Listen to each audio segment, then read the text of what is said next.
Land titling act రద్దు, health యూనివర్సిటీకి ఎన్టీఆర్ పేరు పునరుద్ధరణ బిల్లులను ఆంధ్రప్రదేశ్ శాసనసభ ఆమోదించింది. ల్యాండ్ టైటిలింగ్ యాక్ట్ రద్దుపై రెవెన్యూ మంత్రి అనగాని సత్యప్రసాద్, హెల్త్ యూనివర్సిటీ పేరు మార్పు బిల్లులపై వైద్య ఆరోగ్య శాఖ మంత్రి సత్యకుమార్ చర్చను ప్రారంభించారు. ల్యాండ్ టైటిలింగ్ యాక్ట్ భయంకరమైందని ఏపీ సీఎం చంద్రబాబు అన్నారు. ఆ చట్టం రద్దు బిల్లుపై శాసనసభలో జరిగిన చర్చలో ఆయన మాట్లాడారు. గత ప్రభుత్వం ఏమాత్రం ఆలోచించకుండా ఈ చట్టాన్ని తీసుకొచ్చిందని ఆగ్రహం వ్యక్తం చేశారు. దీంతో భూ యజమానులకు చాలా సమస్యలు వచ్చాయన్నారు. ప్రజలను చైతన్యవంతులను చేస్తే న్యాయవాదులు ఎక్కడికక్కడ ఆందోళన చేపట్టారన్నారు. ఆ చట్టం వచ్చి ఉంటే పౌరుల ఆస్తి హక్కును మింగేసే పరిస్థితి తలెత్తేదని సీఎం వ్యాఖ్యానించారు.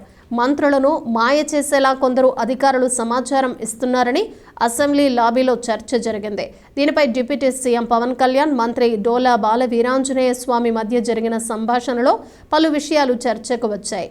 గత ప్రభుత్వానికి సంబంధించి సభ్యులు అడిగే ప్రశ్నలకు సరైన సమాధానాలు ఇవ్వటం లేదంటూ అధికారులపై వారు ఆగ్రహం వ్యక్తం చేశారు. శాసనసభ 3 రోజుల సమావేశాల్లో స్పీకర్ అయ్యన్న పాత్రుడు ప్రశ్నోత్తరాలు చేపట్టారు. పలువురు సభ్యులు అడిగిన ప్రశ్నలకు అధికారులు సరైన సమాచారం ఇవ్వలేదు. గ్రామ పంచాయతీల నిధుల మళ్లింపు విషయంలో అధికారులు ఇచ్చిన సమాచారంపై పవన్ కళ్యాణ్ అసంతృప్తి వ్యక్తం చేశారు. వివరాలు లేకుండా అవును కాదు, ఉత్పన్నం కాదు అనే రీతిలో అధికారులు సమాధానం ఇవ్వటంపై ఆయన అభ్యంతరం తెలిపారు. అధ్యక్ష, కొంతమంది ఇక్కడి నుంచి అమెరికాకి వెళ్ళారు, వాళ్ళకి భూములు ఉన్నాయి, వేరే దేశాలకు వెళ్ళారు, వేరే రాష్ట్రాలకు వెళ్ళారు. వాళ్ళు కానీ ఒక్కొక్కసారి రికార్డులు చెక్ చేసుకోకపోతే, రికార్డులు మారిస్తే తర్వాత ఆ భూమి ఆటోమేటిక్గా డీమ్డ్ క్లాసిఫైడ్ చేసేసారు. నోటీసులు కూడా మనం ఇలాంటి చాలా ఉన్నాయి దేశ.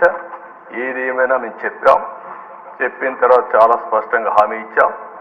హామీ ప్రకారం మొదటి సంతకం ఏదైతే నేను చెప్పానో డిఎస్సి అని, మొదటి 5 సంతకాల్లో ఈ ల్యాండ్ టైటిలింగ్ యాక్ట్ కూడా పెట్టి రద్దుకు ప్రతిపాదన పెట్టాం.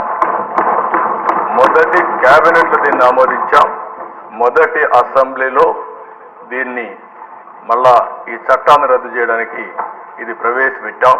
ఇది మా చిత్తశుద్ధిని మరొక్కసారి తెలియజేసుకుంటూ సభ్యులందరూ కూడా దీన్ని ఏకగ్రీవంగా బలపరిచి ఈ నల్ల చట్టానికి మంగళం పాడాల్సిందిగా మరొక్కసారి ప్రార్థిస్తూ, ఈ ప్రభుత్వం ఏ మాత్రం కూడా అజాగ్రత్తగా ఉండం, ప్రజల ఆస్తులు కాపాడుతాం, ప్రాణాలకు రక్షణగా ఉంటాం.